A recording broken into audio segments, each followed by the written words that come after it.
Hello and welcome to Engineering Ethics at NJIT. I'm your instructor Daniel Estrada, and this is the lecture video for Lesson 5. We're going to be talking about duties and obligations and whistleblowing. That's our theme for this lesson. Let me turn myself off. Your required readings this week, there's a couple of readings from the textbook, another section on that expands on the discussion of loyalty and obligations from last week, and then there's a section in the textbook on whistleblowing explicitly. This is in section 4 of the text. Section 6 of the textbook.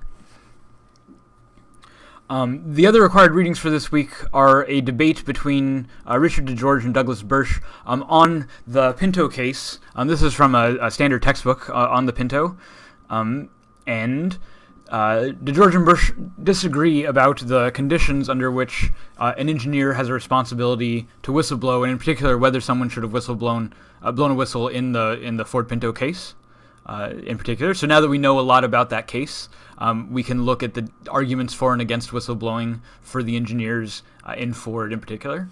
So those are required readings for this week. The quiz will be on these readings. I also have a bunch of optional readings. They might not be as exciting as in previous weeks. I have a couple of different discussions of deontology, sort of the theory of deontology, comparing it to consequentialism, maybe some sort of problematic cases about where they disagree. I also have an extensive discussion about whistleblowers, and we're going to go over a couple of cases of whistleblowing in this lesson to set up this discussion between DeGeorge and Birch. And if you want to talk about any of this in your posts, feel free. Find something you're interested in talking about. There's a lot of good material here.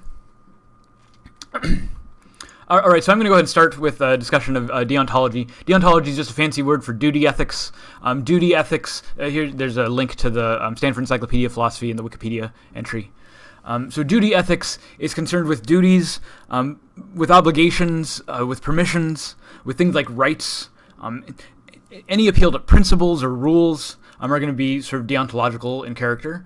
These are supposed to contrast with a concern for consequences or outcomes, as in consequentialism, right? So deontology is concerned with the rules and principles, and consequentialism is more concerned with the outcomes, the results, like happiness, like causing the least harm, and so on.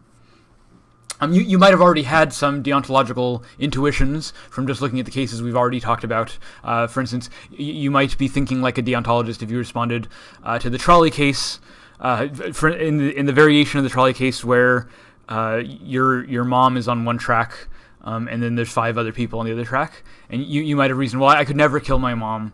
It's just not something I could never do, regardless of how many people it would save or how many lives it would save.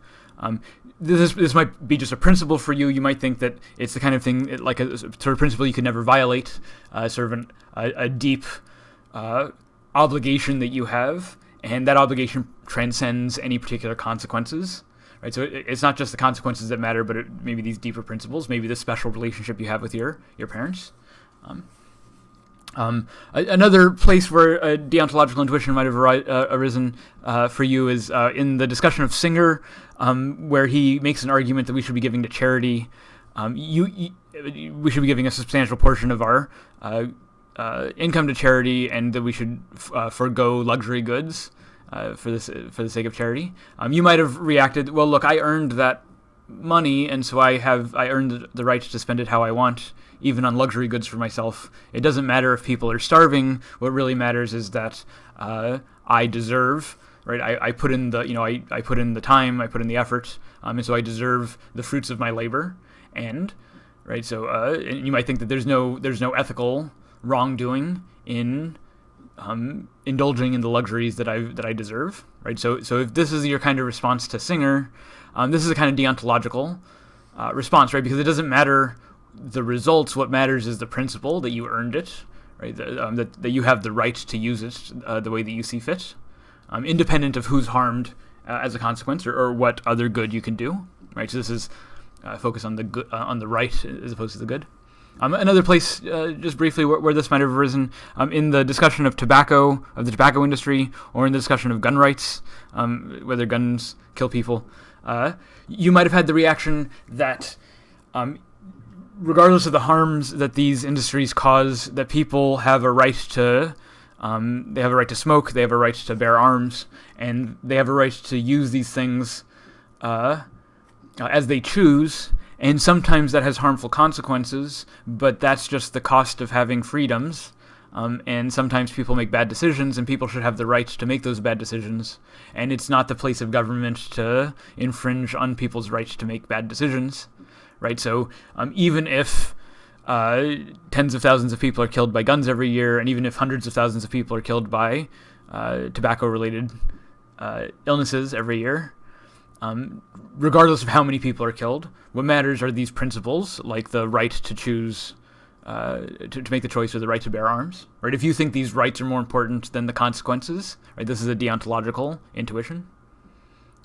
If you responded to Dennis Droya, the case of Dennis Droya, by saying that he did nothing wrong, I saw a lot of people in the forums answering in this way, that he did nothing wrong, he was only doing his job. You can't hold him responsible for doing his job. The people that are really responsible are the managers, the CEO who was handing Droya these bad scripts. Right, it was their fault, and it wasn't Droya's fault, because he was just doing what he was supposed to do. Right, he was following his obligations.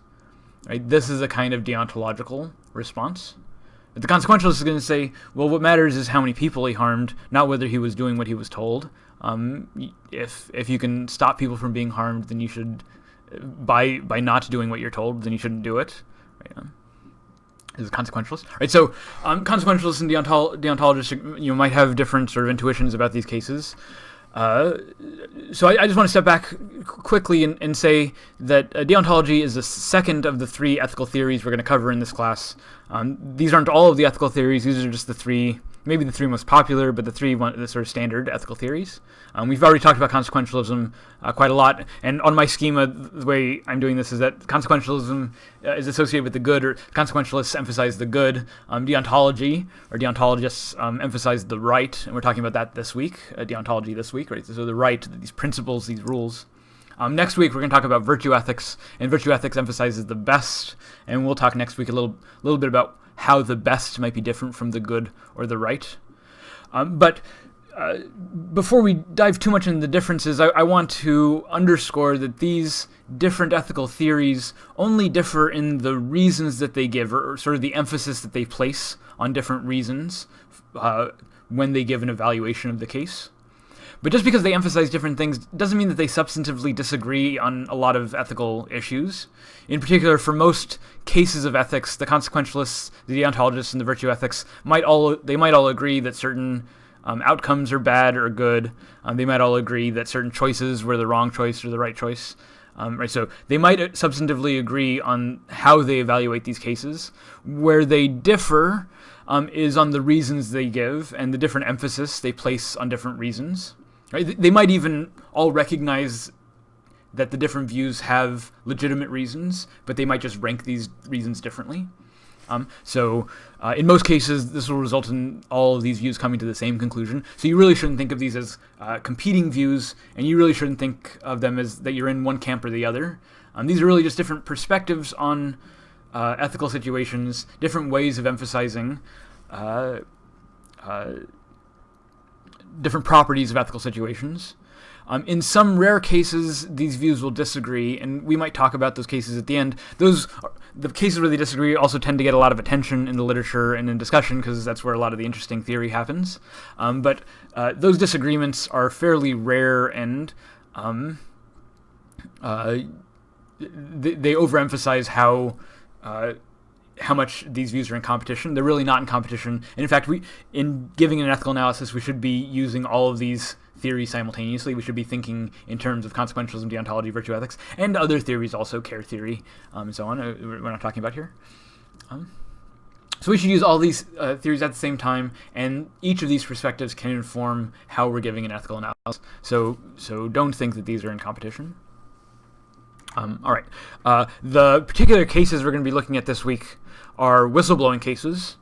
If you haven't heard this term before, whistleblowing or a whistleblower is someone who exposes illegal, unethical, or dangerous activity or inappropriate behavior of some kind. And they expose it within an organization in order to take some action against it, in order to stop it from happening, in order prevent some harm from being done or something unsafe from happening.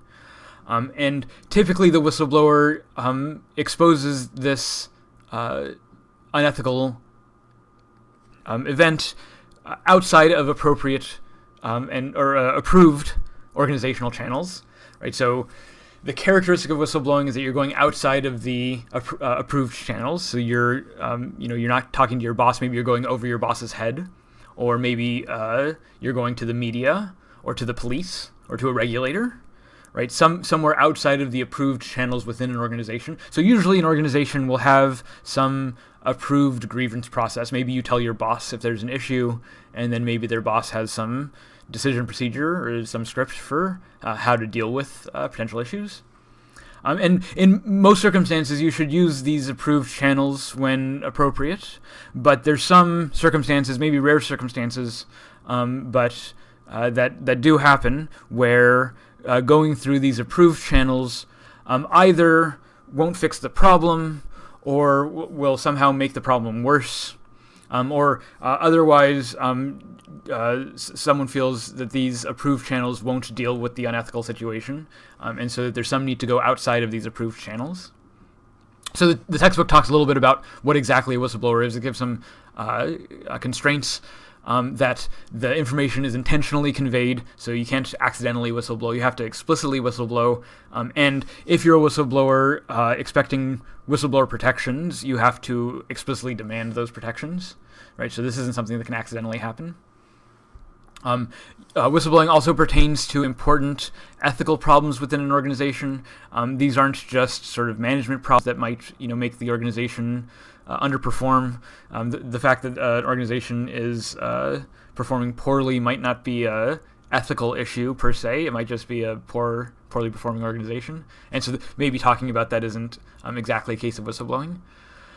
It's important that the person who's a whistleblower has some special information about what's going on. Either they're an employee or a former employee, or they're somehow otherwise associated with the organization. Maybe they found access to some internal documents. But it's not just rumor. If you're just repeating a rumor, then you're not really a whistleblower. You have to have some knowledge of the unethical incident. And importantly, the book emphasizes that you have to be telling someone, as a whistleblower, you have to be disclosing this information to someone who's in a position to do something about it, maybe a regulator or a law enforcement officer of some kind who can take legal action.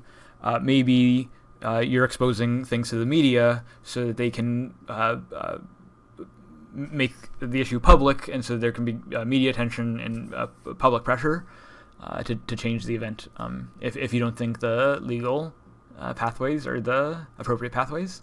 Right? So there's lots of different ways that people might whistleblow. We'll talk about some different cases in just a few minutes.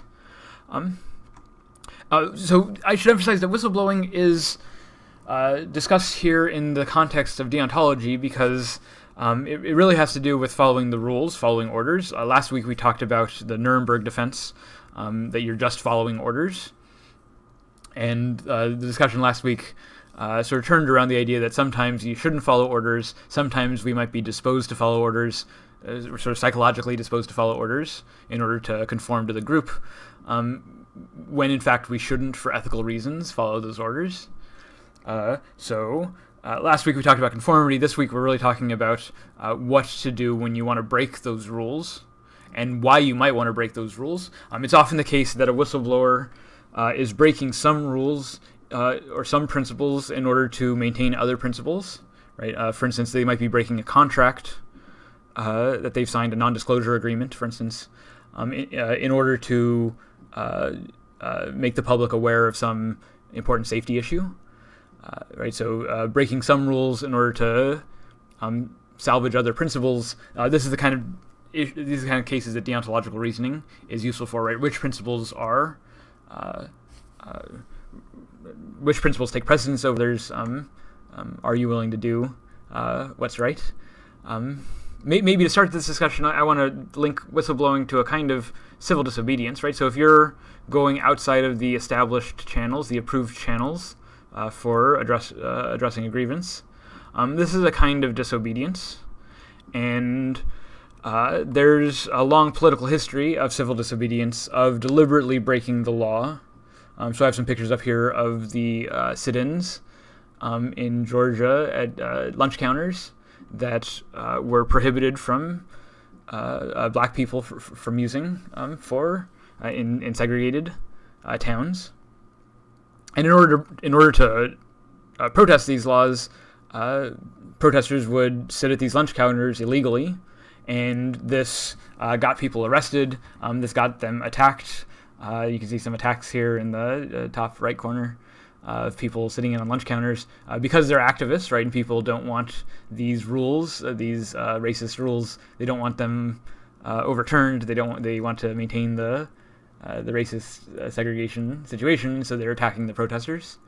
And I want to underscore, every once in a while I teach about civil disobedience, and I give examples of civil disobedience, and someone in class will say something like, well, Martin Luther King would never do anything like that. He fought against unjust laws in a way that wasn't disruptive, and he didn't break any laws.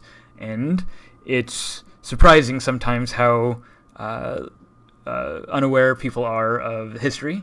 So Martin Luther King was an activist and was actively civil disobedient and was arrested many, many times, deliberately so, right? He would engage in activities just like these lunch counter sit-ins in order to be arrested, in order to call political attention, in order to call media attention to certain events.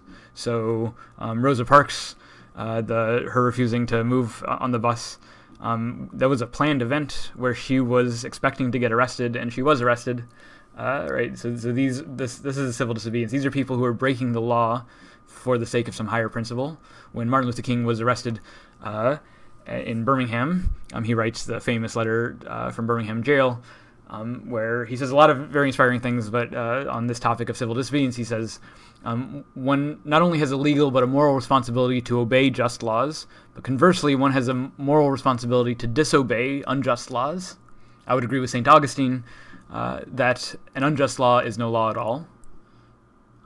Any law that uplifts human personality is just. Any law that degrades human personality is unjust. All segregation statutes are unjust because segregation distorts the soul and damages the personality. So Martin Luther King is arguing that because segregation is unjust, because it degrades human personality, because it's unjust, it's not really a law at all, and you don't have to obey it. You don't have at least have a moral obligation to obey it. Right? In fact, you have a moral obligation to disobey an unjust law. It might get you arrested, right? So the police at the time are enforcing an unjust law, and so maybe justice requires disobeying these unjust laws and getting arrested and facing consequences, right? So the point of the civil disobedience is that they're willing to face these consequences in these nonviolent actions, right? So they're not taking violent action, but they're taking these nonviolent actions, and they're willing to face the legal repercussions for their actions for the sake of some higher principle.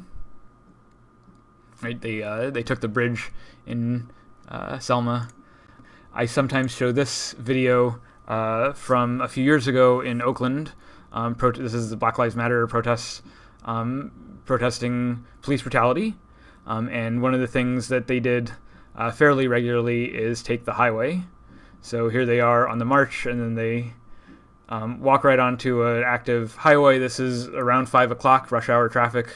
Right, these are people trying to get home from work, and they take the freeway. Now there's all these people on the freeway. This is going to block the traffic for hours. And there's really nothing that anyone can do about it. So people get very upset at this. People get angry. People get upset saying, these people driving on the road, they're not the ones who are being brutal, right? They're not the people who you're protesting against. Why should they suffer for whatever your cause is?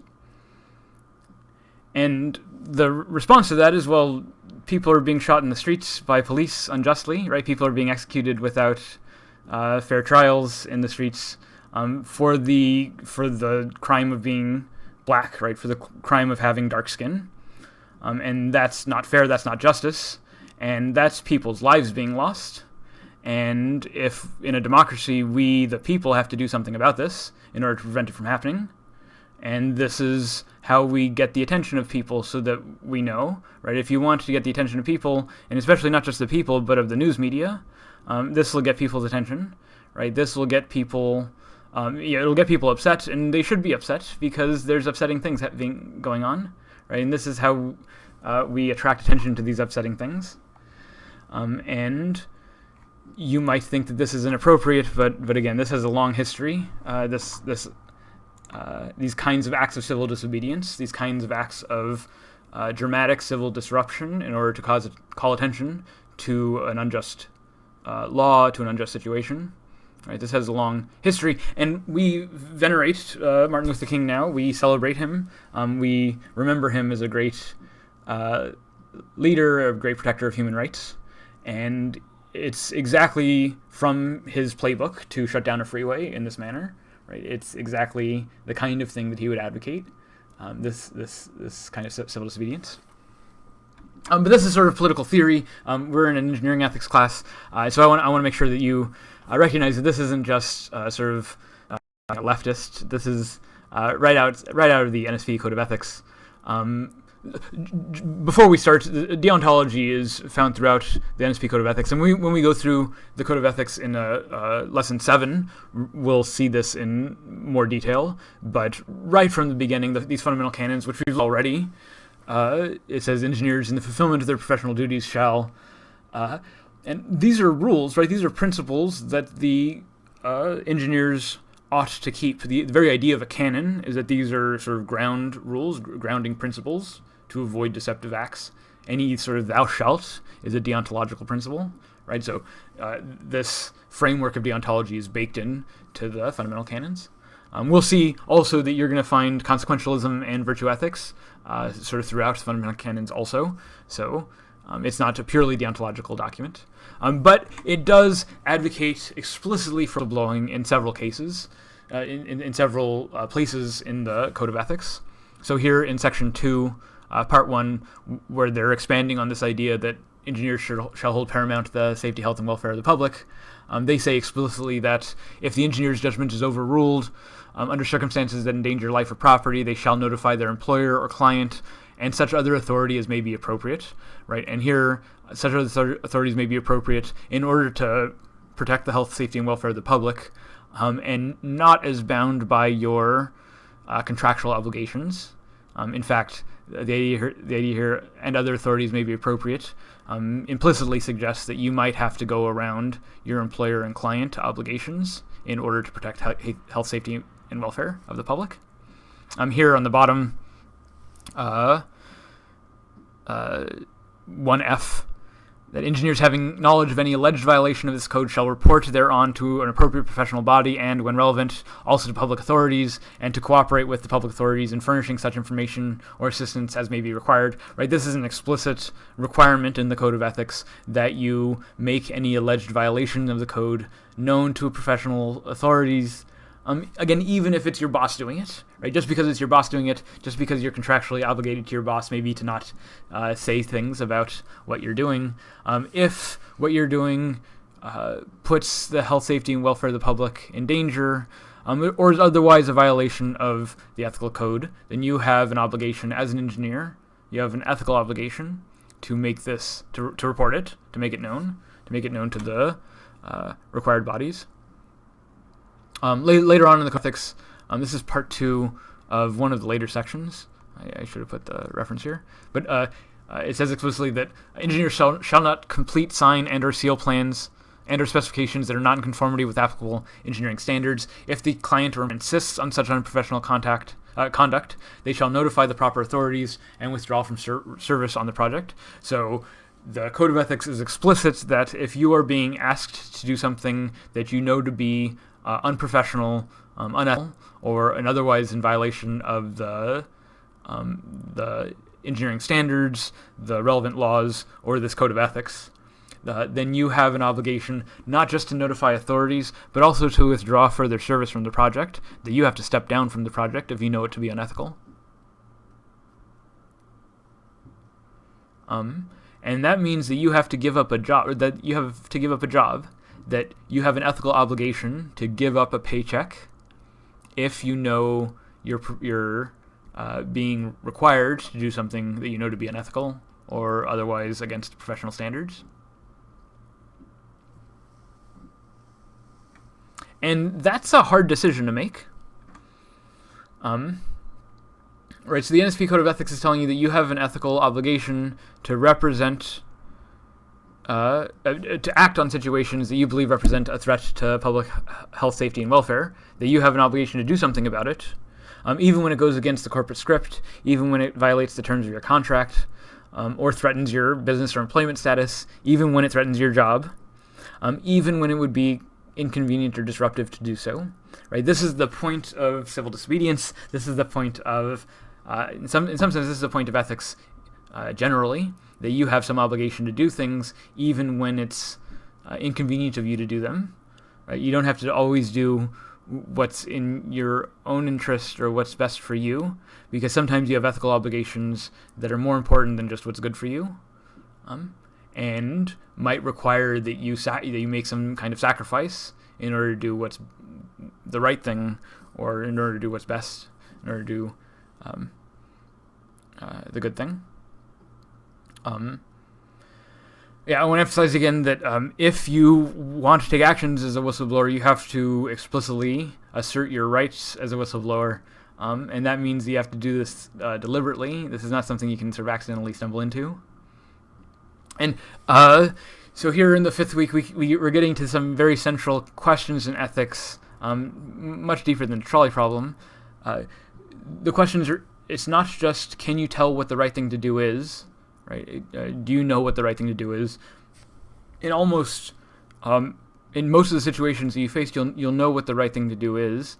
The real question is, will you do the right thing? Can you... are you willing to do the right thing? And can you make yourself do the right thing even if there's consequences to face as a result? And that's a much harder question. It's not so hard to see what the right thing to do is. It's a lot harder to actually do it, especially when things like your job is on the line, your reputation. So let's go over some of these cases. This is a good segue into our first case, Stearns Fitzgerald, in the C-5A. This is back in the 60s. The C-5A was a Lockheed airplane, cargo plane, contracted by the military. Lockheed is a military contractor. And this cargo plane was way over budget. It was $2 billion over budget. I think the budget was $3 billion or $3.1 billion, and it was at least $2 billion over that by 1968. $2 billion in 1968 dollars. It's about $14 billion in today's, in 2017 dollars. So this is hugely over budget to develop this plane. But the public didn't know about it. This is a military development, a military contractor. So a lot of this is secret. It's not public knowledge. But the government became aware of these cost overruns. The Senate called a hearing to see what was going on with these cost overruns, and they called Ernst Fitzgerald, who worked for Lockheed, worked for the contracting company. Now, Fitzgerald had been a vocal objector, a critic of these cost overruns within his company, and this had made him unpopular with the managers. Right, he had been talking about this for a while, that the costs were way too far over budget, and his superiors didn't like him raising these kinds of concerns.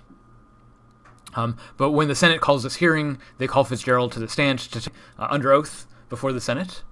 And when his superiors find out about this, they call Fitzgerald into their office, and they tell him explicitly, hey, you can't say anything about the cost overruns. Don't tell the Senate what we're doing. Don't tell them how much this costs. Don't tell them how much we're over budget, because we'll be in a lot of trouble with voters. Right? It's going to be really bad for people who need re-election and so on.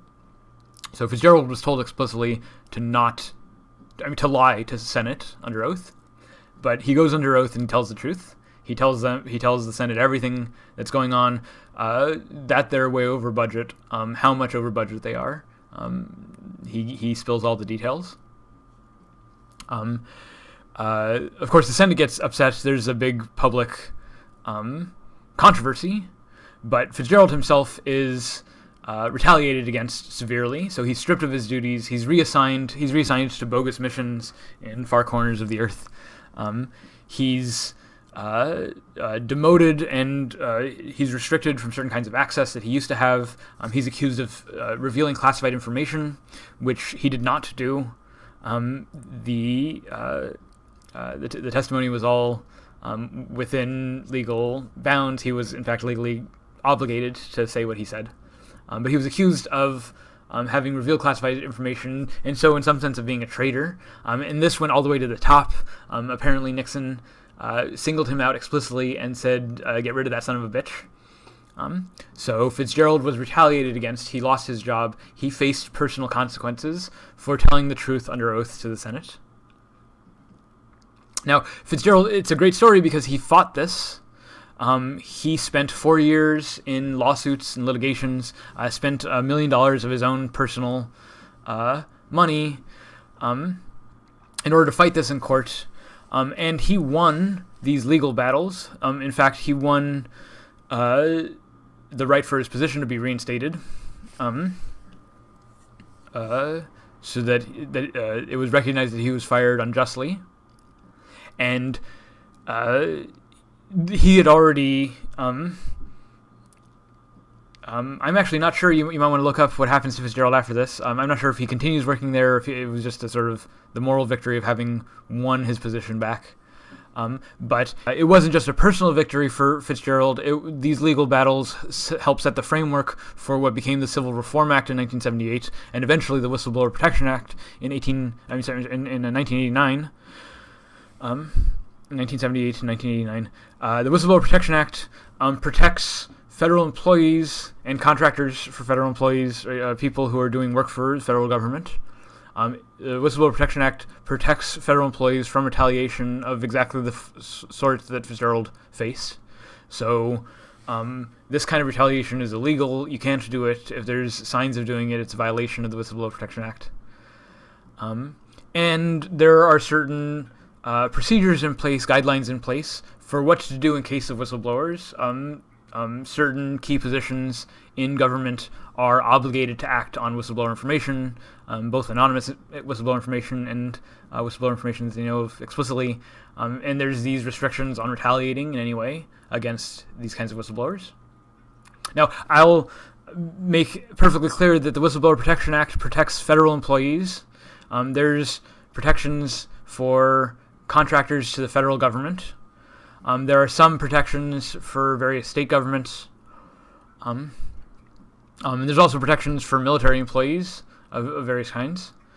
But whistleblower protections aren't universal, and they don't always extend to private employees, especially private employees who aren't contracting for the federal government in any way, right? So whistleblowers for private companies tend to not have very strong protections against retaliation in these ways.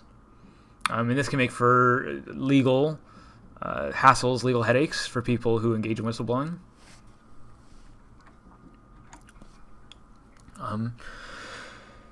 Here's another case of whistleblowing that the book talks about also, and I think these might appear on your quiz. This is the case of Dan Applegate and DC-10. DC-10 is another airplane. This is a commercial airplane built by McDonnell Douglas, and Corvair was a McDonnell Douglas contractor for these planes. These aren't government planes. These are commercial planes, commercial airliners for American Airlines and so on. So Corvair was in particular responsible for making the cargo doors on the plane, and these cargo doors were defective. The hatch would break on them. In fact, the hatch failed, and there was a near crash in 1972 on this particular American airline plane. The cargo door failed. It busted open, and the inner cabin lost pressure. The plane actually compressed, and it went off balance a little bit. Despite being off balance, despite being sort of twisted around, the pilots were able to land it safely. They sort of turned around and landed it safely, and no one was injured on that plane. After this incident happened, one of the employees at Corvair noticed the issue, called attention to it among the engineers at Corvair. In fact, during safety testing among the engineers at Corvair, they were aware of this problem, and so Applegate sort of called attention to it, and he recommended some design changes and passed around a memo detailing what Corvair should do in order to repair these defective doors. Because of the 1972 near crash, there were also regulations on McDonnell Douglas to make sure that these cargo doors were repaired. But, and here's the key, is that Corvair didn't tell McDonnell Douglas about the problems. They didn't let them know about the memo that Dan Applegate was passing around. They didn't let McDonnell Douglas know about the memo because they were worried about increased costs and delays that would occur, and that would prevent the contract from being renewed. That would cause difficulties with having contracts in the future and so on. Right, so there were financial pressures on Corvair to make sure that they didn't cause problems, and letting this memo get into the hands of McDonnell Douglas would have caused additional problems, so they sort of suppressed this memo. And Applegate didn't do anything. Applegate passed it around his company. No one at the company did anything, so no one did anything at all. And a couple of years later, in 1974, this same issue resulted in a plane crash in Paris, killing 346 people, everyone on board. It crashed in Paris, in the suburbs of Paris. It was the exact same issue. This was the worst airplane disaster at the time. And during the investigation afterwards, they went to Corvair and they found this memo that Applegate had passed around, the so-called Applegate memo. This memo ended up becoming an important linchpin in the lawsuits that followed, and it was supposed to be evidence that Corvair was negligent in their duties, that Corvair had an obligation to say something, because they knew that there was a problem with these doors. They had an obligation to say something, and by suppressing this information, they were in the wrong. In particular, Dan Applegate had this memo. He passed it around Corvair, and nothing happened. So Applegate could have done more. In particular, he could have passed it to McDonnell Douglas. So this is a good example of whistleblowing that doesn't have to cause a big scene. So if Applegate had passed the memo to his colleagues at McDonnell Douglas, he didn't have to give it to the media. He didn't even have to give it to regulators. He just had to show if he had shown McDonnell Douglas there was this issue, and McDonnell Douglas had done something about the problem, right? This would have been a way of going around the approved channels, right? Convair didn't want to do anything. Was I saying Corvair? It might be Convair. I feel bad about this now. Let me look it up.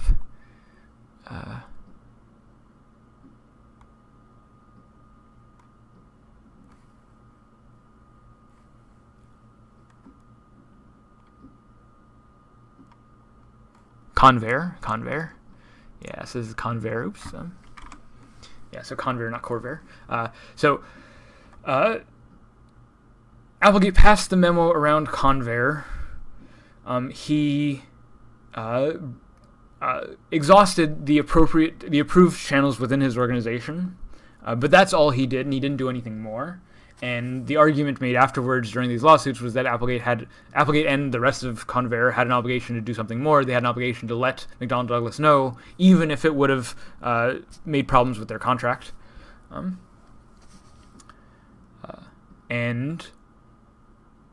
this is a case of a failure to whistleblow and the problems that result. Two more cases of whistleblowing, not exactly engineering cases, but these are sort of famous cases of whistleblowing in the news that you might know about. On the left here is Chelsea Manning. Chelsea Manning was an Army intelligence analyst, and in 2010 she found a bunch of documents related to the Iraq and Afghanistan wars that she believed showed evidence of war crimes committed by the United States. She leaked all this information to WikiLeaks. It was the largest, at the time, it was the largest leak of classified data during an active war. And then after she made these leaks, she turned herself in. She was arrested. as a result of turning herself in, she was eventually convicted of violations of the Espionage Act. So she was convicted of violations of the Espionage Act, but importantly not of aiding the enemy. So by releasing the information to WikiLeaks, it wasn't judged that she was releasing information in order to aid an enemy. She was just releasing information publicly. Journalists at reputable news organizations like the New York Times and Der Spiegel and The Guardian and so on went through the information that was leaked by Manning and processed it the way that journalists normally do for sensitive information, and made sure that the stuff that was published publicly was within journalistic standards of this kind of reporting. So Manning released information to the press, turned herself in, was convicted of espionage, ended up serving 7 years. Her sentence was for 35 years, but she ended up years. A lot of it was in solitary confinement, where she was judged a suicide risk. So she was, for instance, not allowed to wear clothes because she might hang herself with the clothes, this kind of thing. So this is in some sense cruel and unusual punishment that she endured for 7 years, but her sentence was eventually commuted by Obama. Commuting means that Obama is not undermining the conviction. She still officially has been convicted of espionage, but they're commuting the sentence, which means that Obama decided that the sentence that she served was punishment enough and that she can go free. So she's officially served her time for what she did. And so she's now a free citizen, and Chelsea Manning, when I started teaching engineering ethics here a few years ago, Manning was still in prison, but in 2017, right before Obama left office, he commuted her sentence, and so now she's free, and it's a very happy story, and now Chelsea Manning is running for Senate, challenging the senator in Maryland. Should be an interesting race. We'll see what happens. Very important, maybe inspiring case of whistleblowing, where again she suffered consequences. I mean, she spent 7 years in solitary confinement. This is not a trivial thing to endure, but she felt that there was a more important thing here, right? That the public had the right to know what the U.S. military was doing. Similarly, in some ways, Edward Snowden here on the right was an NSA contractor. He wasn't actually working for the NSA. He was working for a contracting organization, but that gave him clearance to classified information within the NSA. Edward Snowden got this job with the deliberate intention of attempting to leak this information, and so he did. He leaked thousands of documents in 2013, a few years after Manning, including a lot of information about the warrantless wiretapping program that was going on for quite some time, since 2005, by the NSA. It was through Snowden's leaks that we learned a lot of information about what the government was doing in terms of these unconstitutional wiretapping programs. And again, Snowden, just because he thought the public had a right to know, he released the information to WikiLeaks and other press organizations. The big difference between Snowden and Manning is that Snowden didn't turn himself in, but instead fled to embassies. Currently, we believe he's in Russia somewhere at an embassy for a South American country, I believe. He talks regularly to the press. He does interviews fairly regularly. Sometimes he appears in places via telepresence, via little telepresence robots, where you sort of video conference on the robot. But he's officially on the run, and he's wanted for violations of the Espionage Act. He hasn't been tried or convicted, so he's wanted on a lot of charges, and he can't come back home. If he comes back to the United States, he'll be put in prison, probably tortured, just like Manning was, and probably won't be looked on so kindly because he ran. Snowden may be a little more well-known, more popular than Manning. There were some films made about him. I think Joseph Gordon-Levitt plays Snowden in the Snowden film. This is a very good documentary, Citizen 4. Chelsea Manning is a little bit less known, less well-known, but both important cases of whistleblowing in the news today.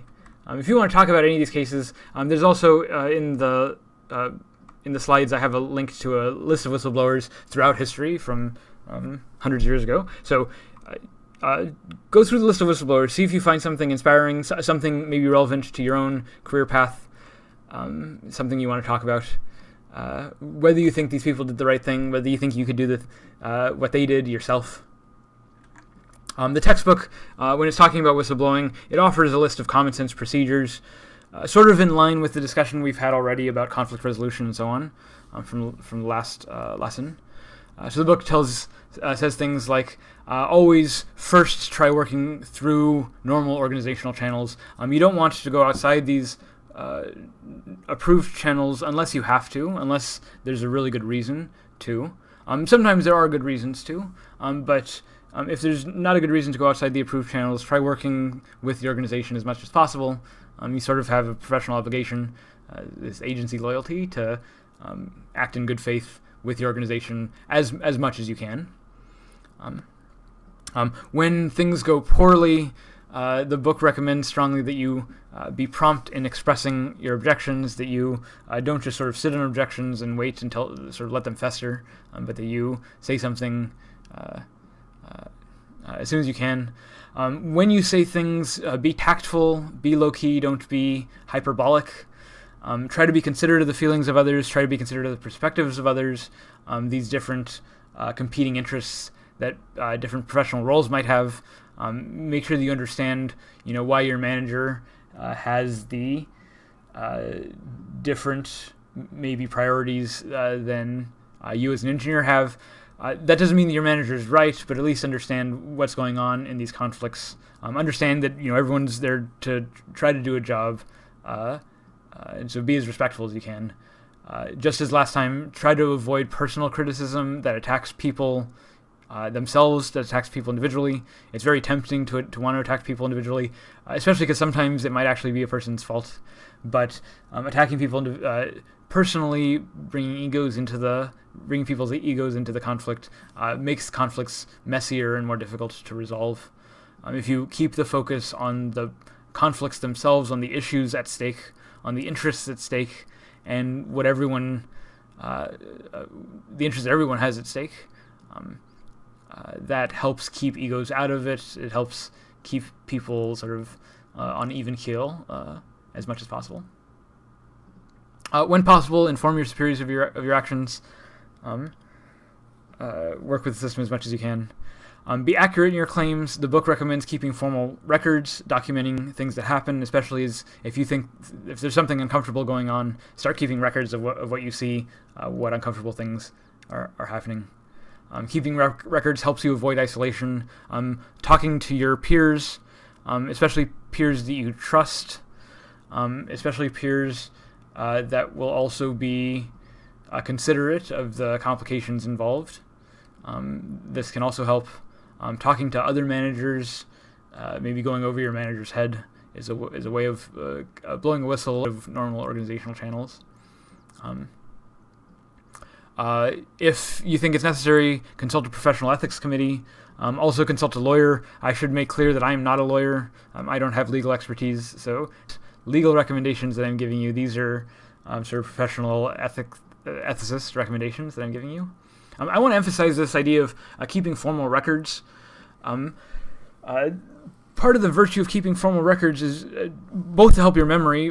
Our memories change over time, and so if you write down things as they happen, it'll help you remember what happens and when, the order of events, and this might be useful later on, especially if it comes to a lawsuit. If you have to produce documents in court, having formal records makes whatever you say appear a lot more legitimate than someone who's just talking off their memory, because we know that memory can be wrong. Of course, documents can also be wrong. They can be forged. I'm definitely not recommending that you forge documents in any way. If you're at the point of forging documents, you're already pretty far past the boundaries of ethics. These common sense procedures are really for people who understand the need to be ethical and want to make sure that they're being ethical. And so these are just some sort of rules of thumb to make sure you're staying within ethical guidelines. and documenting things as they happen, especially if it's your interest, it's your intention of being, staying within the ethical guidelines, then recording the things that you do to stay within those procedures is important. For instance, if there's some regulation that is a requirement, but that your company or your bosses are avoiding or neglecting or telling you to avoid or neglect and not do, maybe if it's not a safety issue and you don't do it, but you keep a record that you were told explicitly on these dates, for this length of time to not pay attention to regulation. Or maybe if it's a safety issue, then you do the thing anyway, and you keep a document that you did the thing even though you were told not to, and you maybe keep track of who's telling you not to. If it's coming from multiple sources, if it's coming from just one source, these kinds of documents can help a lot in the aftermath if there's any legal repercussions. These kinds of records are the kinds of things that protect you. Maybe let me give my own personal experience. I'm not an engineer and I don't have a lot of professional industry experience, but I'm a teacher and I have a lot of experience teaching. In particular, I teach at a summer camp for high school students. When you teach for high school students, they're minors, there's a lot of additional legal constraints for working with minors, especially at a day camp where there's like sleeping in the dorms. There's a lot of very clear restrictions on what you can and can't do. You can't be alone in a room with a child. Make sure there's always another adult in the room with you and these kinds of things. The idea of having another adult in the room with you when you're with a child, it's really just to protect you so that it's never the case that anyone is suspicious that something happened, because there's always going to be someone else to verify and make sure that everything is okay, right? So having that other person in the room is not because there's any suspicion on you in particular, but in order to prevent any suspicions, in order to prevent any appearance of wrongdoing, right? These are sort of safety checks to make sure that things are going well. And the big safety check, especially teaching high school students, is keeping records. So high school students can be very dramatic. They can have very dramatic changes in emotions, in personality. Especially at summer camp, drama can be high about relationships or who's dating who and whatnot. These kinds of things can cause a lot of drama at camp, and some of that stuff might manifest in the classroom. At my camp, people usually don't get into fights, but sometimes people get extremely homesick, and there might be telltale signs of that. So if someone isn't turning in an assignment right away, or if someone's sort of late to class or falls asleep in class, these might be little tiny things, but they might be indicators of a bigger problem. And I've learned for my own protection, to document everything that happens. In camp, we have these forms. They're called SIMR forms, Concern Incident Medical Reports. The idea is that if there's any issue, write it down on a SIMR, submit it to the boss. If there's something that comes of it, if something happens from it, then there's a paper trail of how it develops. And if nothing happens from it, then it took you 30 seconds to write the document and turn it in. So it's not a big cost. But it is big protection in case something bad happens. If something bad does happen, especially at a camp like this, there could be legal repercussions. There could be parents getting involved is a much more likely thing. The parents want to know what's happening. The parents want to talk to teachers and know exactly what happened, or where the teacher was at these periods of time. If there's no notation, then it's just my word against the student's word. And if I'm talking to parents, the parents are usually going to side with the students and not the teachers, and that becomes difficult. But if I've documented on a piece of paper something that happened, and I turned it in, and I went through the formal process, then if an event arises, it's not just my word against the students, it's my word plus this paper trail, plus all the administrative work that happened around that paper trail. And this is a huge buffer between me and the parents. It's protection. It keeps me safe in case anything happens. So keeping formal records like this, I found in my own career to be a useful tool, useful tip. So I just passing that along to you as well. So we've given a lot of examples of whistleblowing. We've talked about sort of what whistleblowing is and why people whistleblow. But you still might be wondering, when exactly should you whistleblow? And I have two readings in the required readings this week. The first here is from DeGeorge, and the second is from Birch both are arguing about the Pinto case, and in particular whether the engineers at Ford during the Pinto crisis had an obligation to whistleblow. And DeGeorge argues that they didn't. DeGeorge's article is really worried about this idea in engineering ethics that engineers have a special responsibility. We saw this with Herbert Hoover, that they're the great liability of the engineer. And DeGeorge is worried that, engineers really shouldn't have more obligations than any other professional discipline. And the idea that engineers should be like moral superheroes and, make these extreme sacrifices for the sake of the safety of the public.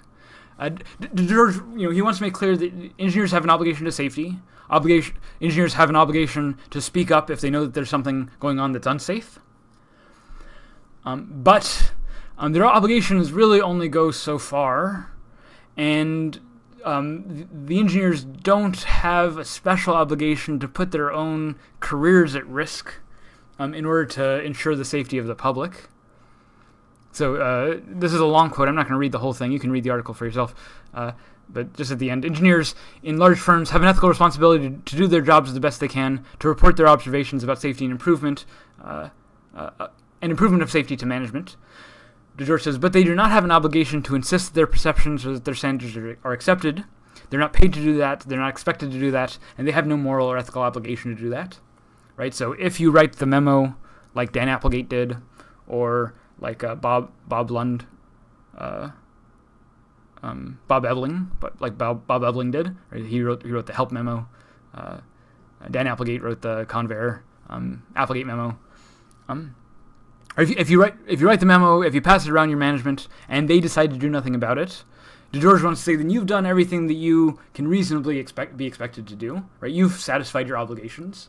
And the idea that you have to go beyond these obligations and do something more, especially when it puts your own career at risk, DeGeorge says, it would be a nice thing for you to do. It would be really, it would make you a hero, but it's unreasonable to expect that all engineers are heroes. It's unreasonable to expect that engineers always go above and beyond their obligations. So with this in mind, DeGeorge lists 5 conditions on whistleblowing. These are conditions on when whistleblowing is permissible and obligatory. So if you meet the first 3 conditions, DeGeorge says, then it's okay if you whistleblow, but you don't have to. If you meet the first 3 conditions, then you're justified in whistleblowing, then it's permissible. You have some justification in blowing the whistle. But you're not obligated to, and if you don't whistleblow, you're not doing anything wrong. DeGeorge thinks that you're only obligated to whistleblow if these additional 2 conditions are met, the conditions 4 and 5.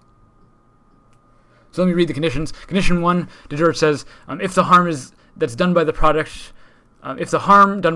is to the public is serious and considerable, right? So it has to be a serious, considerable harm. It can't just be a minor harm. It can't be some sort of light irritation. It has to be some serious and considerable public harm. And DeGeorge says, if you've made your concerns known to your superiors, and not just to your superiors, but you've exhausted all available channels within your company, including going to the board of directors, going to the shareholders, right? I'm talking to the decision makers, the people with power in your company. If you've done everything you can with the powers that be within your company, and something is still not being done about a serious and considerable harm to the public, then DeGeorge says you're permitted to whistleblow. You're not obligated to whistleblow, but you can. It's okay if you do. You're justified in doing so. But if these 3 conditions are met and you don't whistleblow, you're not doing anything wrong. You don't have to whistleblow. You're not obligated to. It's just permissible at this point. In order to be obligatory, you need these 2 additions. DeGeorge says you also need to have documented evidence that would convince an impartial observer that you are right and the company is wrong, that there is this great harm, and the company's not doing anything about it.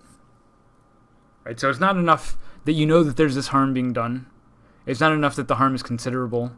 But DeGeorge says you also have to have evidence that would convince an impartial observer. So not just that you have evidence, but it has to be evidence that's sort of irrefutable, that anyone looking at that evidence would agree with you, that this is a serious and considerable harm that we have to do something about. All right, so even if you have evidence, if it doesn't reach the standard where it can convince an impartial observer, then DeGeorge thinks that you're not obligated.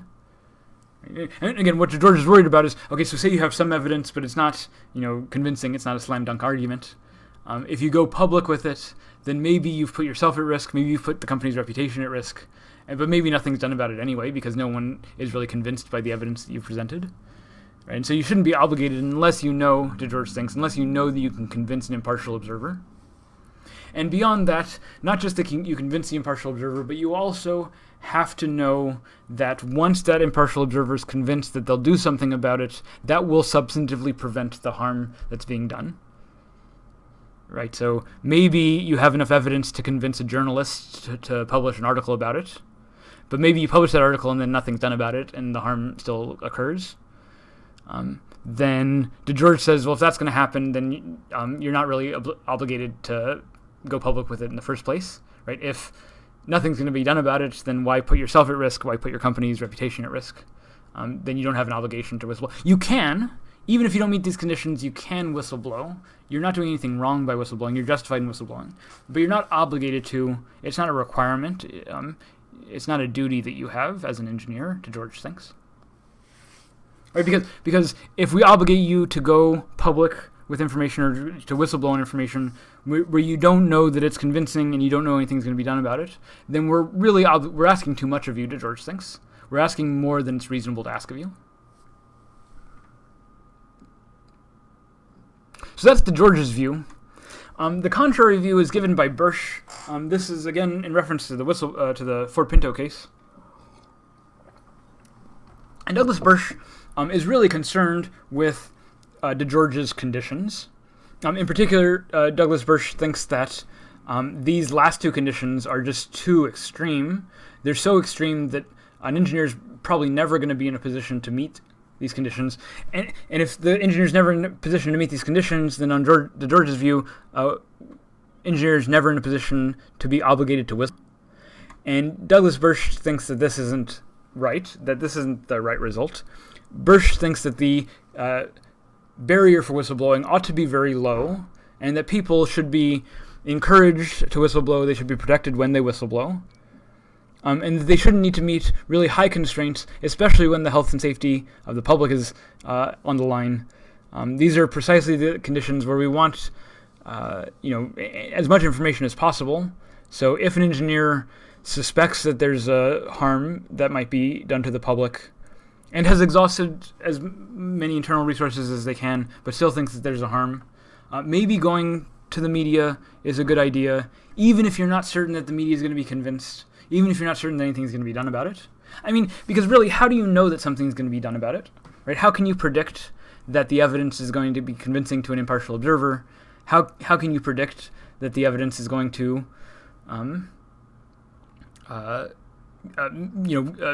get something actually done about the problem?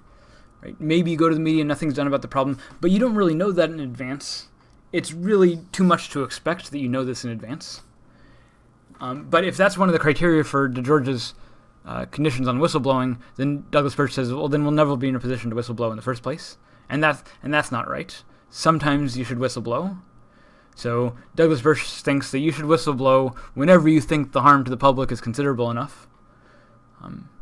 And that as an expert, you have an obligation as an engineer to make these concerns known.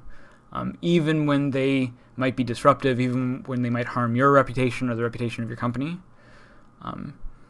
Different people agree about what counts as a good reason. So if you think you have a good reason, if you think that there's considerable harm, then you ought to do something about it. And the barrier for entry should be rather low. Right? So Douglas Birch thinks the whistleblowing criterion should be pretty low and that people should be encouraged to whistleblow. Douglas Birch thinks that the criterion for whistleblowing should be pretty high and that whistleblowing should be pretty rare. That you have to jump through a lot of hoops before you can be justified in whistleblowing, before you're obligated to whistleblow, especially. So think about these views. Do you agree more with Birch or do you agree more with DeGeorge? When is whistleblowing okay? When is it not okay? What do you think about these cases of whistleblowing that we've talked about? There's a lot of interesting material here for you to discuss. I think I want to close by talking a little bit more about the ethical theory, and I want to sort of set up one of these disagreement cases where deontology disagrees with consequentialism. Again, most cases they agree, but in some cases they disagree. Just to prime you a little bit for this, I want to give you the wasting card selection task. This is a task in psychology where it's sort of a task about rule following, how well people follow the rules. Okay, so here's the rule. If a card, so I have some cards on the table. The cards have a number on one side and a color on the other side. So this card here is red and this card here is brown. Number 3 and number 8 on this side of the card. So if I flip these cards over, there's going to be some color. If I flip these cards over, there's going to be some number. And then I ask you this question. So first of all, here's the rule. The rule is if a card shows an even number on one face, then the opposite face is red. So that's the rule. If it's even on one face, its opposite face is red. And the question is, which cards do we need to turn over of this set, of these 4 cards? Which cards do we need to turn over in order to determine whether this rule is true or false? Is this rule true or false? So I'll give you a second to think about this. How many cards do we need to turn over? What's the minimum number? If we turn them all over, we can determine if the rule is true or false. What's the minimum number of cards we need to turn over? Right? What's the absolutely necessary cards? 1 card, 2 cards, 3 cards? All 4 cards? Do you have to turn over all 4 cards? You might think about this for a second. Now, you might think now about us. I'll give you the answer. The answer is that you have to turn over the 8 to make sure that it's red on the other side. If it's not red on the other side, then the rule is false. You also need to turn over the brown card, because if it's even on the other side, then the rule is false. Right, because it's even on one side and brown on the other, and the rule says if it's even on one side and it's red on the other. So you need to turn over the 8 and the brown. You don't need to turn over the 3 card. It doesn't matter what's on the other side of the 3 card. Oops. It doesn't matter what's on the other side of the 3 card, because if it's brown, that doesn't prove the rule wrong. If it's red, it also doesn't prove the rule wrong. The rule is only about what's on even cards. And for that same reason, we don't need to turn over the red card, because if it's even, that proves the rule true. But if it's odd, it doesn't prove the rule false. The rule is only about what's on the back of even cards.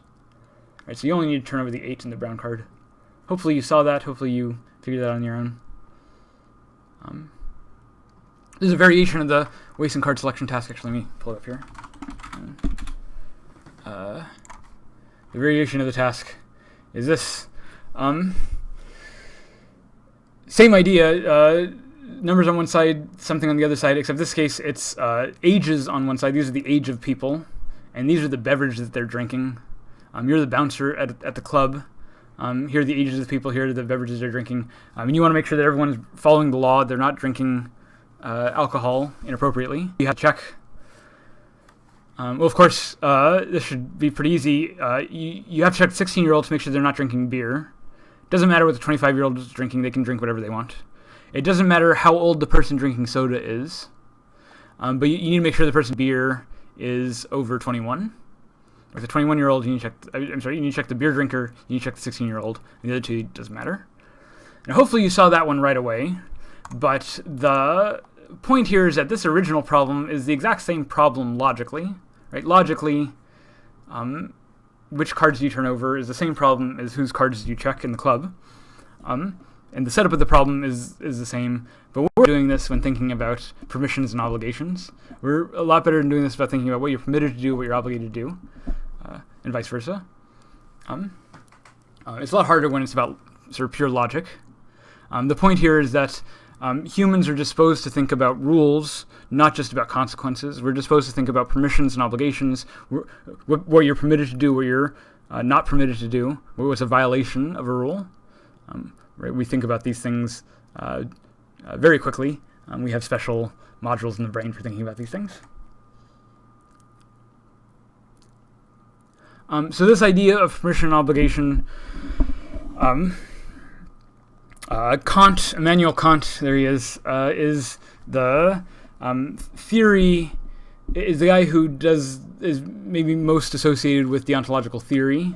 And in particular, he formulates what he calls the categorical imperative, which he thinks is this kind of absolute universal law that governs the moral law, that tells you what's the right thing to do and the wrong thing to do. And in fact, the categorical imperative has this very interesting structure where he doesn't tell you specifically what to do, but he tells you how to figure out what's right or wrong to do. So there's a lot to say about this. I'm just going to go through this very quickly. One version of the categorical imperative, he says, is to act only on those maxims that you can at the same time will to become universal law without contradiction. He says, do only those things that you can will to universal law. What does he mean by that? He means do those things that you can do without contradiction. Maybe the easier way of putting this is just that you're not an exception to the universal law. So for instance, if I want to cheat on a test, or if I want to cheat in a class, cheating in a class, so I want to cheat. Why do I want to cheat? Well, because it'll help me get good grades or whatever. So say I want to cheat in order to get good grades. Is this something that I'm morally allowed to do? Well, Kant says, in order to figure out if I'm allowed to do it, figure out what happens if it becomes universal law. In other words, what happens if everyone cheats on tests? Right. So I want to cheat on tests because I want to do well on the test. What happens if everyone acts the same way I do and cheats on a test? And Kant says, well, if everyone cheats on a test, it wouldn't really make sense to give tests, right? The point of a test is to test how well people understand material. If everyone's cheating on the material, then it's not really showing you how well people understand the material, so it sort of undermines the point of a test, right? If everyone's cheating on a test, then there's really no point in giving tests, because the point of a test is to see how well people do, and if everyone's cheating, then it undermines the point of tests. So if everyone's cheating on a test, then there's no point in tests, so no one would give tests, so you couldn't cheat on that test, because there would be no tests to cheat on. So Kant's point here is that if everyone cheats on tests, then you couldn't cheat on a test, because there would be no test to cheat on. So there's something sort of self-contradictory about wanting to cheat on a test. In other words, you can only cheat on the test if everyone else actually takes the tests honestly, right? The only way that cheating on tests works is if most people take tests honestly, and you're the only one that's cheating, or you're one of the few people that are cheating, right? Cheating only works if most people don't cheat. And if you want to cheat, what you're saying is that I want to act differently from most people. I want to act in a way that most people don't act. And what Kant is saying by the categorical imperative is that you're not an exception to the universal law. You have to do what's morally obligated of you, just like everyone else, right? So to find out if you can do something, see if it requires that you're treating yourself as an exception. See if it requires that you're acting differently from everyone else. If it requires that you act differently from everyone else, then it's probably something that's not moral to do, like cheating, or like lying. Right?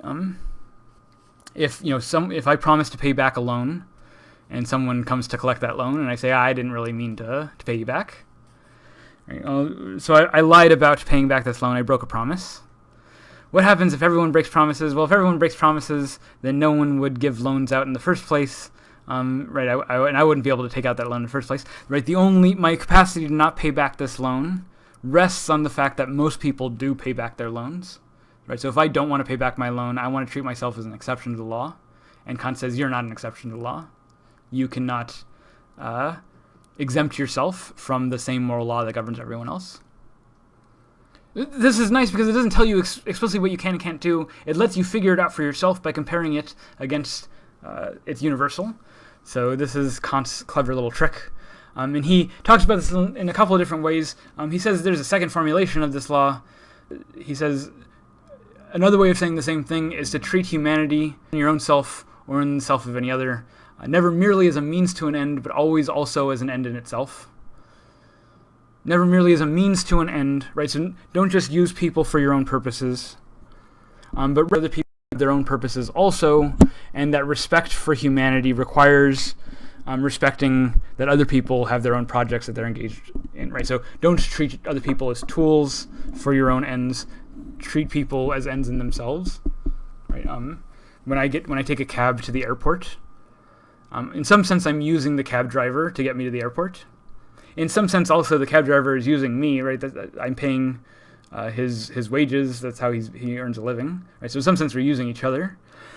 But what Kant says is it's okay to use each other as long as you're never merely using them as a means to an end, but also recognizing that they're an end in themselves, right? That the cab driver has their own things that they're up to, has their own hobbies and interests and projects, right? That they're saving up for a vacation, and that there's some reason that they're using me, and also that I'm using them for a reason, and that the cab driver shouldn't treat me, shouldn't be rude to me, to recognize that I'm a person and that I'm, worthy of respect and so on. Even when you're using people, recognize that they're not just tools for you to use, but that they're also persons that deserve respect and fair treatment. So I'm emphasizing this because it's interesting, because it relates to categorical imperative. If you want to talk about it, that's nice. But also because it'll become important when we talk about artificial intelligence towards the end of the semester. In some sense, Kant is saying that it's okay to treat tools badly, as long as you don't treat people badly, right? Don't treat people like objects. That means it's okay to treat objects badly, and we have to treat people differently. And you might worry about this. You might worry that it's also maybe not okay to treat objects badly. Maybe we shouldn't treat tools like tools either. Maybe, especially, we shouldn't treat robots poorly, even if they're not human beings. So I'm going to give an argument for robot rights along these lines. I'm sort of arguing against Kant towards the end of the semester in the final unit of the course. But I'm just sort of setting that up right now. One last little bit. This idea of universal law, that we have these obligations, is exactly where deontology runs up against consequentialism, especially over this idea of lying. Kant is going to say that you should never lie, you should never break your promises, for instance. But the consequentialist is not going to have this hard and fast principle. Consequentialist is going to say, look, if sometimes a lie makes things better, if the lie reduces the overall unhappiness, if it makes people more happy, then maybe you should lie. The deontologist is going to say, lying is always wrong, you should never lie. Kant is going to argue that lying is in some ways using people as a means to an end. So Kant thinks that lying is always wrong. But consequentialist is going to say, well, no, sometimes lying might actually help things. This is the case of the noble lie, or the little white lie, sometimes it's called. A noble lie is a lie that's a lie, it's a falsehood. It's something that's wrong, sort of factually incorrect, but it's told for good reasons. It's told in order to make people happy or in order to keep the peace. So the example I'm using is, say my grandma makes ugly sweaters for the holidays, passes them around as gifts. These really hideous sweaters that are uncomfortable, they're itchy, I don't like to wear them. I never wear them for any other occasion except for those holidays, and I get a new one every year, so I don't need the last one. I don't like wearing them. I really hate these sweaters. If I were to tell the truth, when my grandmother asks me, do you like your sweater? If I were to tell the truth, I would tell her, no, Grandma, I hate the sweater. Stop making them for me. It's a waste of your time. They're ugly. I hate them. That would be the true thing to say. But I typically don't want to say that. I typically will say, yeah, Grandma, they're great. I love them. Oh, look how silly they are. And I sort of put on a smile, put on a happy face for my grandma. And the reason is because I don't want to make my grandma upset. I don't want to cause a fight during the holidays. She's an old lady. She's not going to be around much longer. I don't want to make things more difficult than they have to be, right? In order to keep the peace, in order to not cause a fight, right? I don't want to be problematic. I don't want to cause a problem. So I tell a lie. I tell a half-truth or a falsehood in order to keep the peace. Consequentialists might say this is perfectly fine, right? In fact, you did the right thing, right? The harm that's caused by telling the lie, by saying a falsehood, is minimal compared to the harm that would be caused if you told the truth. Right? If you told the truth, it would be a big fight, and no one wants that. Right? So telling the lie makes things happier overall. But the deontologist might say, no, you have an obligation to not lie to your grandmother. Right? Lying is wrong. There's a principle at stake here. And it doesn't matter if you make people... Right? So maybe telling your grandmother the truth makes her slightly unhappy now, but maybe she stops wasting time making you sweaters and uses that time for something better that's more in her interest. Maybe everyone's better off if you tell the truth, and so she stops wasting time on these bad sweaters. Right? And maybe by lying to her and preventing her from knowing how you really feel, you're just prolonging the agony from everyone involved. Maybe it's actually for the worse. So maybe the consequentialist is getting it wrong, and that it's better to keep to the principle of not lying, of keeping things simple and not lying, and not fooling your grandmother about how you feel. Right, so this is one of these cases where the consequentialist and deontologist disagree. Kant takes this to the very extreme, that even lying to save someone's life, you shouldn't lie. And that seems rather extreme. The Christmas sweaters case, or the holiday sweaters case, is supposed to be a less extreme example of this. same sort of disagreement. You can talk about this in the posts. Hopefully, this was interesting. Hopefully, I know I've gone on for a long time. Thank you very much. I'll see you next week.